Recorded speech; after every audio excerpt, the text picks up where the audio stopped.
Welcome to Hard Talk. I'm Stephen Sacker. Imran Khan won power in Pakistan 2 years ago with a promise to root out corruption and take on the country's vested interests. So how's it going? Well, rising food prices and the COVID pandemic have left many Pakistanis feeling worse off, while the anti-corruption drive has become a political battleground.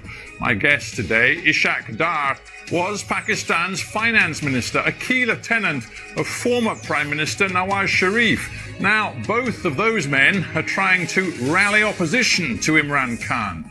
But how much credibility do they have?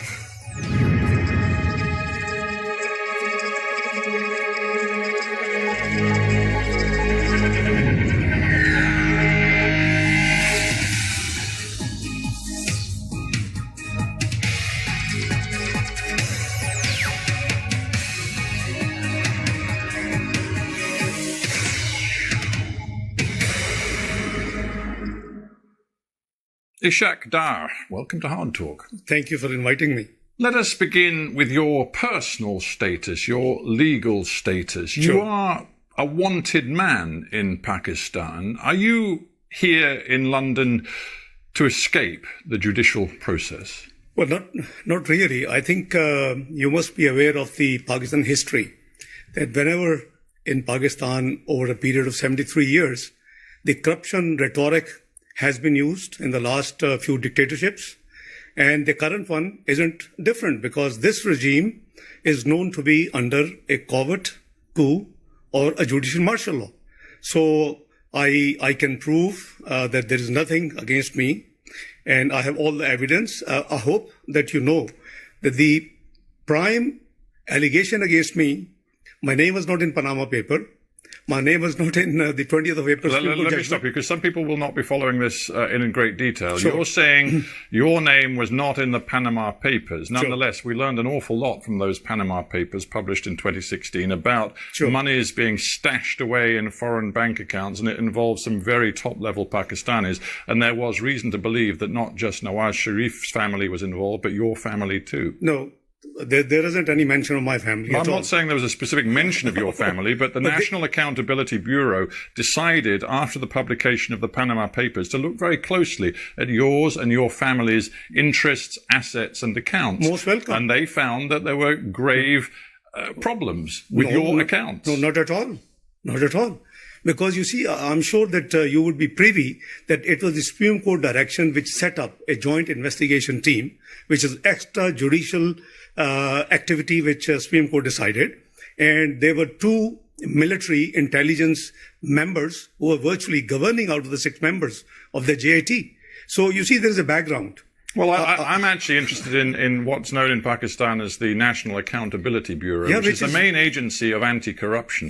And they look very carefully at you and your family's interests, as you well know. And in September 2017, they concluded that you and your family owned assets, quote, beyond your known sources of income. They said quite specifically, the accused, that is you, has acquired assets and pecuniary interests, resources in his own name and the name of dependents, totaling roughly $6 million US, more than 830 million Pakistani rupees. Now, is it your contention that the National Accountability Bureau has no integrity? It has lost its integrity long time back. It is an institution which is used against political opponents. But you didn't say that with respect, sir, when you were a very senior serving government minister. No, I did. I held press conference and I explained, by the way, this number is as per my tax return. I never missed. You see, the prime allegation against me, which was in the JIT report, on the basis of which Supreme Court directed NAB to file a reference, was that I did not file 20 years tax returns in Pakistan.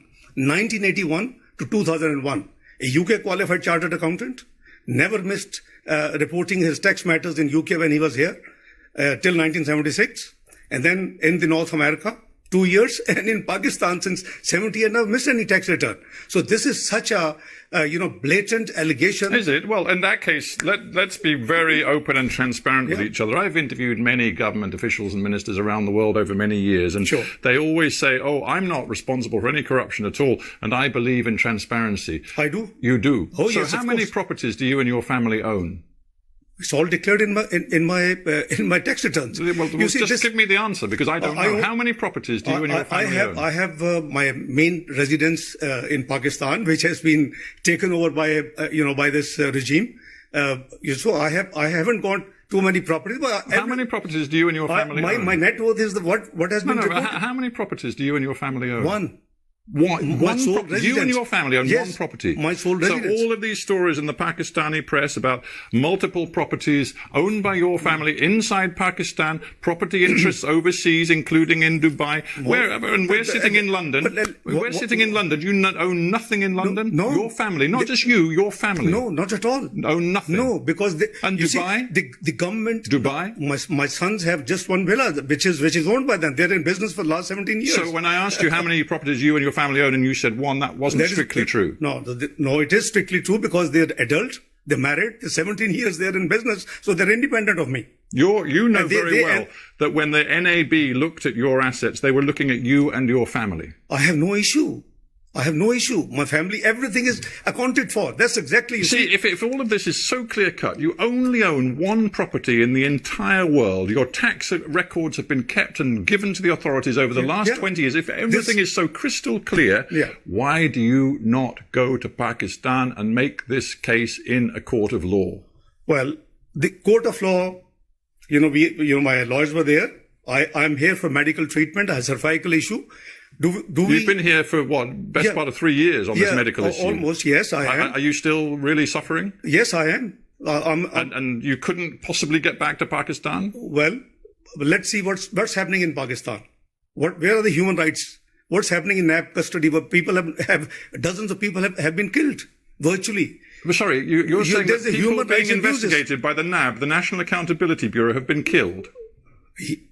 In the NAB custody, many people have died. Yes, it's an open secret. You Google and you would have all the detail. I can leave detail with you if you want to. You see, this institution has been politically used against opponents. As I said, that I never missed a return. The premise of the entire thing, and whatever they say, my net worth is already, if it is documented in my tax return, and my tax return is not missing, so it is totally accounted for. So what is the issue? The issue is something different. Because Mr. Sharif was fighting for the civil supremacy, and I have always been fighting for the financial and fiscal discipline, transparency. Right. So you introduced the name Mr. Sharif. So I think we need to talk about Mr. Sharif as well as yourself, because Nawaz Sharif is also in London, also on medical grounds. He manhandled by the NAB. Well, in his custody. Manhandled, you say. Yeah. The truth is, Nawaz Sharif is a convicted criminal. Well, I hope you know that both cases in which he has been convicted, in both judgments, it has been written that the prosecution has not been able to prove any corruption, any kickback, any loss to the exchequer. So what else we want? I'm sorry, sir, but it is quite clear that he is a convicted criminal. And again, the Accountability Court, which works alongside the National Accountability Bureau, found against Mr. Sharif. I believe he was given a 10-year sentence, and it was reduced ultimately to 7 years. He was then allowed to come to London on medical grounds, the same medical grounds that you brought you to London too. So here there's two of you sit. And now, you and you of course used to be his finance minister in the Pakistan government. You and he put yourselves forward as leading voices in the opposition in Pakistan, demanding early elections and an end to Imran Khan's government. And I ask you, what credibility do you think you have with the Pakistani people? I think what credibility Imran Khan government has. The world has witnessed that it was a stolen election. It was a rigged election. It's not we are saying. We have experienced. All pre-poll 2018 surveys indicate the PMLN will win. But the observers, the Human Rights Commission of Pakistan, the dirtiest election. Everybody knows the election has been stolen from us. So I think we have every with respect, right. I just looked back at the EU monitors' report on that election. They reported some grave concerns about abuses in specific places, not involving just one party, but several different parties. But the final and ultimate conclusion was that they believed the result was credible, that Imran Khan's election victory in 2018 was credible. That was the conclusion of the EU report. Then you haven't read all the reports. The Human Rights Commission of Pakistan. You can cherry pick the most negative. I'm telling you that the EU monitors, highly respected, independent monitors, looked at everything that happened in Pakistan, and they concluded that Imran Khan's victory was credible. No, Free and Fair Election Network, which is the global one. Do we have any question on their integrity? What do they report? I don't believe that there's ever been an election in Pakistan without some abuses where every single thing was conducted with freedom and integrity. That doesn't work in Pakistan. The truth is, Imran Khan has a democratic mandate. He's been in power for 2 years, and you are now saying to the Pakistani people, he must be removed from office. Mr. Sarkar, this election has been stolen. It was a rigged election. There was a pre-poll rigging. Electables from our party were pushed to his party using the NAB. During the day, the results transmission system was choked off and was put off of hours. Our polling agents were expelled from the poll. Fafin has reported 35 seats were rigged and stolen. Otherwise, he would have never been in government. Well, your party chooses to say that. I would simply come back to Michael Gala, the chief of the EU monitoring team, who said overall, I think you have to read the whole report. Result is credible. Well, you haven't read the whole report. Let's go to the whole report of EU chief. Please go through what did he say before this last sentence. Well, of course, his conclusion is the most important thing. I think you'd agree. Maybe you wouldn't. Okay, let's move on. Let's talk about what your tactics are now. Because as I've said, you and Nawaz Sharif are sending your video links back into Pakistan, sometimes to thousands of people, demanding an early end to the Imran Khan government. And this is what, just a month ago, Nawaz Sharif said to thousands of people in Punjab. He said that the integrity of the army chief, General Qamar Javed Bajwa, had disappeared. He said that the general was responsible for levering him out of office and rigging 2018, as you've said. Quote, this is what Nawaz Sharif said. Directly to the general, the chief of the army, he said, you packed up our government and you put the nation at the altar of your own wishes. You rejected the people's choice in elections and installed an inefficient, incapable group leading to economic catastrophe. What an extraordinary thing to say of your country's chief of army. It's a reality. The buck stops at the top. And the deep state is known what deep state does in Pakistan. Is it a surprise to you, Mr. Sarkar? It is known to the world. Hillary Clinton the other day just gave an interview. And she said, what is deep state? Quoting Pakistan as an example. So please, we must be fair to analyze things. The election was stolen. It started off from Dawn leaks. Mr. Sharif has been struggling for the supremacy of democracy, for the supremacy of parliament, and I have been struggling for the fiscal and discipline and the transparency. Is it wrong? UK has been upholding the democracy and the democratic values. We would think that you would be supporting us. So let us be clear. You are saying that the Pakistani military, the army in particular, are subverting all democratic processes in your country. Is that what you're saying? This is the global reports. It's not... No, I want to be clear what you're saying. Because the Pakistani people will be listening to this interview, and you are condemning the military of your own country as subverting your democracy. It's not the military. I think we have to talk about the individuals. It's not all the entire institution. I think let's create a difference. Is the wish list, is the plan of certain people who enforce in Pakistan martial law. So you're saying the army is led by General Bajwa, who in yours and Nawaz Sharif's opinion is entirely subverting democracy. Is that what you're saying? Well, I think I want to be clear. Let's re-articulate. What we are saying, that if the elections were rigged, it is now established without any ray of doubt. So if the elections were rigged and somebody has been planning. It's not we. It is the Interior Minister of Pakistan gave a statement that if Mr. Sharif had not got problem with the deep state and the institutions, he would have been fourth-time Prime Minister. Why would he say it? So let me be clear. You're now alleging that this is entirely unacceptable when your erstwhile boss and your very close ally, Nawaz Sharif, was working hand in glove with Pakistan's military dictator, General Zia, for many years. And suddenly he's decided that the military and the way they interfere in politics in Pakistan is entirely unacceptable. What kind of hypocrisy is that? No, I disbelieve, this analysis. Frankly speaking, I disagree with you. Well, what bit of what I've just said is maybe wrong? Evolution process.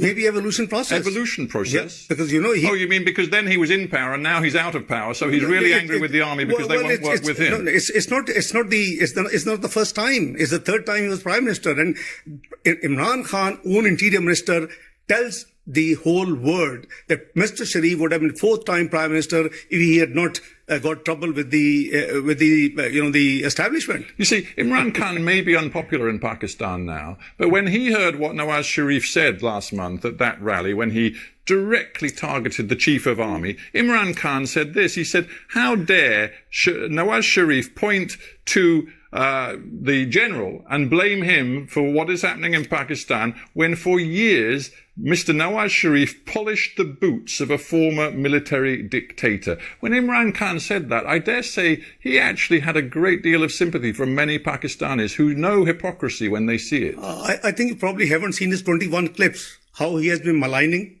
the military army chief, the intelligence services of Pakistan.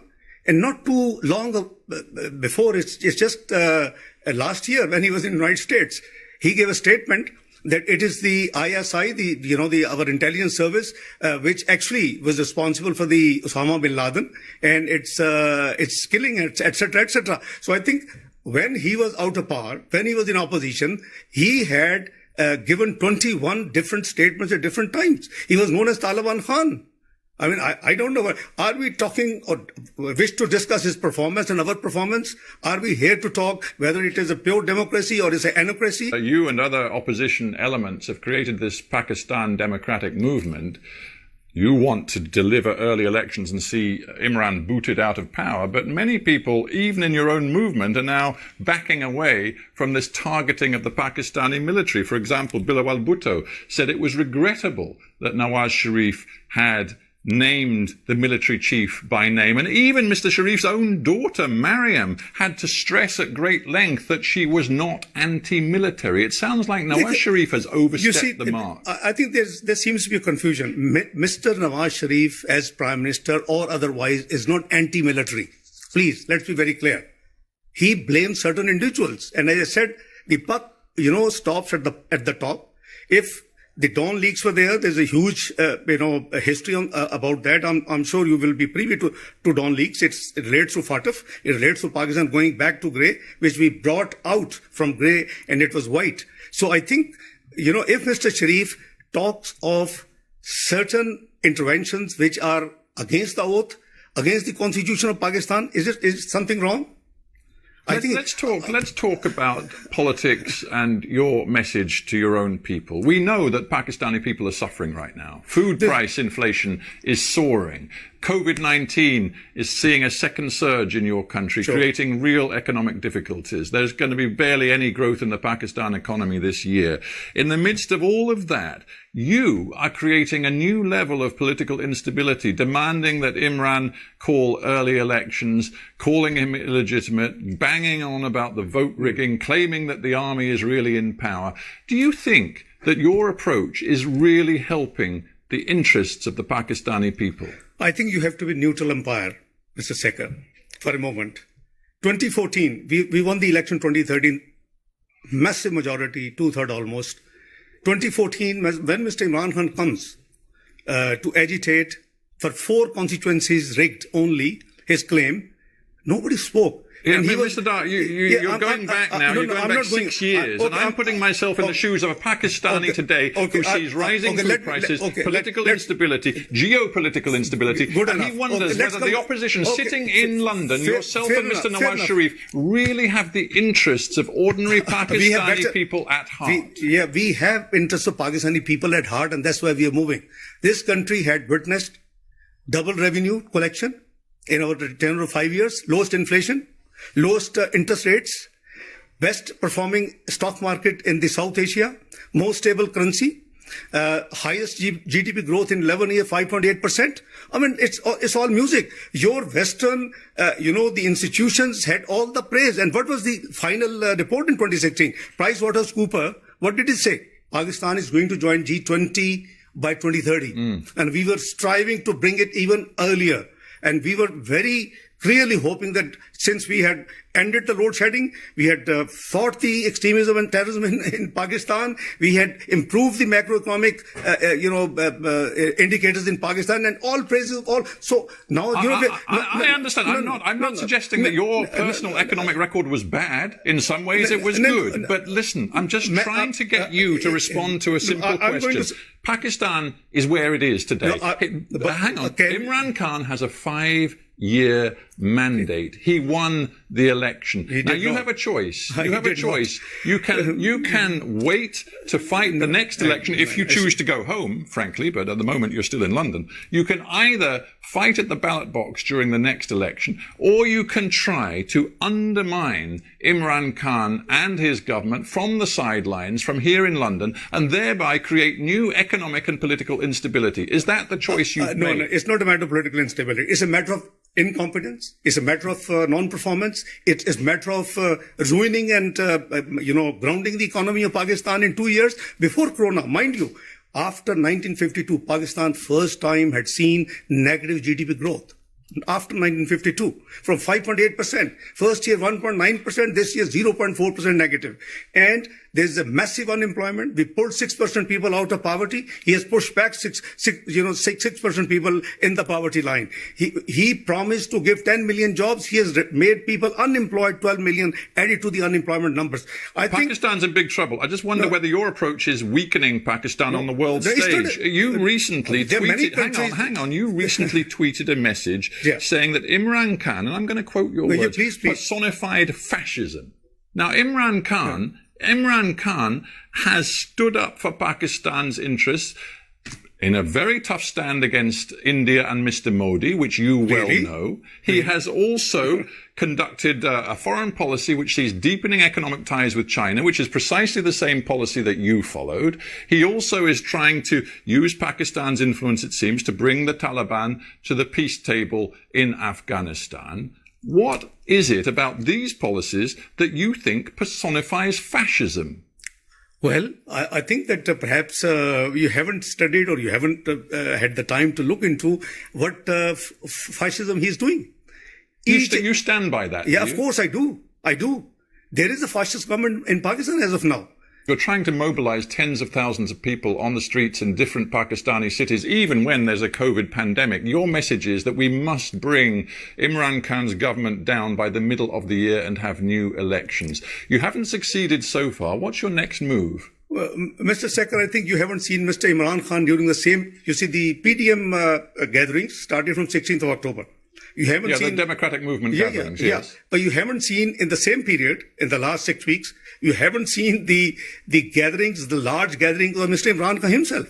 COVID would not spread. What is your next move? Well, our ultimate aim and our ultimate goal is supremacy of, democracy in Pakistan, the free and fair election, which would be transparent and should be acceptable to the world observers. And presumably the rule of law. And the rule of law. So will you go home to face the rule of law? Of course I will.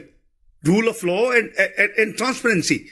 And, the constitution has to be, all institution has to work within the domain which has been prescribed in the Constitution of Islamic Republic of Pakistan. I think we'll be very happy. So right now, when I tweeted, I have no regret, and it is the ground reality.